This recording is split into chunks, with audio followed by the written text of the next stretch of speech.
Hi అండి, అందరికీ నమస్కారం. Welcome to my channel Vantillu VRR. ఈరోజైతే ఎంత సింపుల్ ప్రాసెస్లో మనం ములక్కాయ అలాగే బోటి కర్రీ చేసుకుందామండి. చాలా చాలా టేస్టీగా ఉంటుంది. తప్పకుండా ఒకసారి ట్రై చేసి చూడండి. అలాగే చిన్న రిక్వెస్ట్ అండి, మన ఛానల్లో వీడియోలు నచ్చినట్టయితే ప్లీజ్ సబ్స్క్రైబ్, లైక్, సపోర్ట్ కూడా చేయండి. ముందుగా అయితే మనం బోటి కోసం కూర కోసం చూసుకుందాం.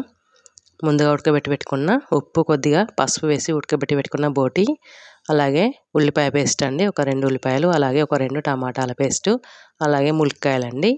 చూడండి, ఇలాగ పెట్టుకున్న తర్వాత ఇప్పుడు మనం పచ్చిమిర్చి, పుదీనా, కొత్తిమీర కూడా రెడీగా పెట్టుకున్నాం. ఇప్పుడైతే స్టవ్ వెలిగించి స్టవ్ మీద ఒక బౌల్ అయితే పెట్టుకొని కూర వండుకోవడానికి, దాంట్లోకి అయితే కూరకు సరిపడంత ఆయిల్ అయితే పోసుకోండి. ఆయిల్ అనేది కొద్దిగా ఎక్కువనే పడుతుందండి. నూనె ఎక్కువ ఉంటేనే మనకు నీసు వాసన రాకుండా కూర అనేది టేస్ట్గా ఉంటుంది. అలాగే నూనె వేడెక్కిన తర్వాత మసాలాలు వేసుకుందామండి. మసాలాలు వేసుకొని కొద్దిగా వేయించుకున్న తర్వాత ఇప్పుడు మనం ముందుగా రెడీ చేసి పెట్టుకున్న ఉల్లిపాయ పేస్ట్ని వేసుకుందామండి. ఒక 2 ఉల్లిపాయలు ఇలా పేస్ట్ చేసుకుని పెట్టుకుంటే వాటిని నూనెలోకి వేసుకొని ఫ్రై చేసుకుందాం. కొద్దిసేపు ఫ్రై చేసుకుందామండి. దీంట్లోకి ఇప్పుడు ఉప్పు అనేది వేసుకుందాం. ఉప్పు వేసుకొని ఒకసారి కలుపుకొని ఫ్రై అయిన తర్వాత ఇప్పుడు పచ్చిమిర్చి వేసుకుందామండి. పచ్చిమిర్చి, పుదీనా కూడా వేసుకుందాం. వేసుకొని ఒకసారి కలుపుకొని వీటిని మంచిగా ఫ్రై చేసుకుందాం. కొద్దిగా కలర్ మారేంత వరకు ఫ్రై చేసుకుందాం. చూడండి, కలర్ అనేది కొద్దిగా చేంజ్ అయింది కదా. ఇప్పుడు దీంట్లోకి ములక్కాయలు అనేది వేసుకుందాం. వేసుకొని ఒకసారి కలుపుకుందామండి. కలుపుకొని కొద్దిసేపు వేయించుకున్న తర్వాత అల్లం వెల్లుల్లి పేస్టు, అలాగే పసుపు వేసుకొని ఒకసారి కలుపుకుందాం. చాలా టేస్టీగా ఉంటుందని తప్పకుండా ఒకసారి అయితే ట్రై చేసి చూడండి. ఇలా కలుపుకొని ఇప్పుడైతే వీటిని మూత పెట్టుకొని కొద్దిసేపు అయితే నూనెలోకి మంచిగా వేయించుకుందాం. ఒక 2 నిమిషాలు వేయించుకోండి, సరిపోతుంది. చూడండి, ఒక 2 నిమిషాల తర్వాత మంచిగా అయితే వేగిపోయినాయి కదా. ఇప్పుడైతే దీంట్లోకి టమాటా పేస్ట్ని అయితే వేసుకుందాం. ఒక 2 పెద్ద టమాటాలు ఇలా పేస్ట్ చేసుకొని వేసుకుందామండి. వేసుకొని ఒకసారి కలిపేసుకొని టమాటా పేస్ట్ అనేది పచ్చి వాసన పోయేంత వరకు ఒకసారి అయితే పైనుంచి మూత పెట్టుకొని మనం వేయించుకుందాం. చూడండి, ఒక నిమిషం వేయించుకున్న తర్వాత నూనె అనేది కొద్దిగా పైకి వచ్చి మనకు వేగిపోయింది కదా. ఇప్పుడైతే మరొకసారి కలిపేసుకుందామండి. కలిపేసుకొని ఇప్పుడు మనం ముందుగా పెట్టుకున్నాం కదా బోటి, దాన్ని అయితే వేసుకుందాం.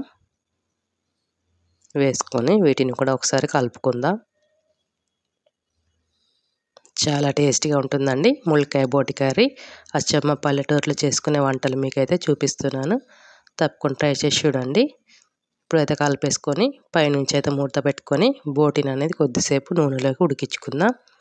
చూడండి, నూనె అంతా పైకి వచ్చింది కదా, ఉడికిపోయింది కదా కొద్దిగా. ఇప్పుడు ఒకసారి అయితే కలుపుకుందాం. ఇలా కలుపుకొని ఇప్పుడు మనం కారం అనేది వేసుకుందాం. మన రుచికి తగ్గట్టు కారాన్ని బట్టి వేసుకోండి. నేనైతే ఒక 2 స్పూన్ల దాకా వేసాను. వేసి ఇప్పుడు ఒకసారి కారాన్ని కూడా కలుపుకుందాం మంచిగా కలిసేలా. ఇలా కలిపేసుకొని కారాన్ని అయితే 1 నిమిషం అయితే ఉడికించుకుందామండి నూనెలోకి. చూడండి, 1 నిమిషం తర్వాత కొద్దిగా అయితే నూనె పైకి తేలి ఉడుకుతుంది కదా. ఇప్పుడు దీంట్లోకి వాటర్ అనేది పోసుకుందాం. ఒక బౌల్ వాటర్ పోసుకున్న తర్వాత ఒకసారి కలుపుకుందామండి.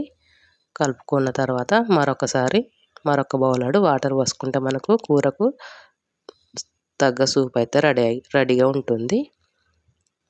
ఇప్పుడు పచ్చిధనియాల పౌడర్, అలాగే గరం మసాలా వేసుకుందాం. ఈ సూప్ అయితే మనకు సరిపోతుందండి. ఒకసారి అయితే కలిపేసుకొని ఇప్పుడు మూత పెట్టుకొని కూర అనేది మంచిగా దగ్గరగా ఉడికించుకుందాం. మనకి ఎంత అయితే సూప్ కావాలో చూసుకొని, ఎంత చిక్కదనం కావాలో చూసుకొని ఉడికించుకుంటే సరిపోతుంది. చూడండి, కూర అనేది మంచిగా ఉడికి నూనె కూడా పైకి తేలి ఉడుకుతుంది కదా. ఒకసారి అయితే కలిపేసుకొని మనం సూప్ చెక్ చేసుకొని ఇప్పుడు పైనుంచి కొత్తిమీర వేసుకుందామండి. వేసుకొని కలిపేసుకొని స్టవ్ కూడా ఆఫ్ చేసుకొని కూరనైతే దింపేసుకుందామండి. కూర రెడీ అయిపోయింది కదా. చాలా చాలా టేస్టీగా ఉంటుంది. తప్పకుండా ఒకసారి ట్రై చేసి చూడండి. అలాగే మన ఛానల్లో వంటలు అయితే మీకు నచ్చినట్టయితే ప్లీజ్ సబ్స్క్రైబ్, లైక్ కూడా చేయండి. చాలా చాలా టేస్టీగా ఉంటుందండి. ములక్కాయలోకి ఈ సూప్ అనేది పోయి ములక్కాయ టేస్ట్ కూడా సూపర్ ఉంటుంది. ఇప్పుడు వేరొక బౌల్లోకి అయితే సర్వ్ చేసుకుందామండి.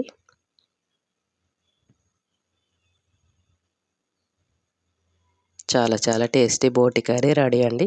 థ్యాంక్ యూ ఫర్ వాచింగ్ అండి.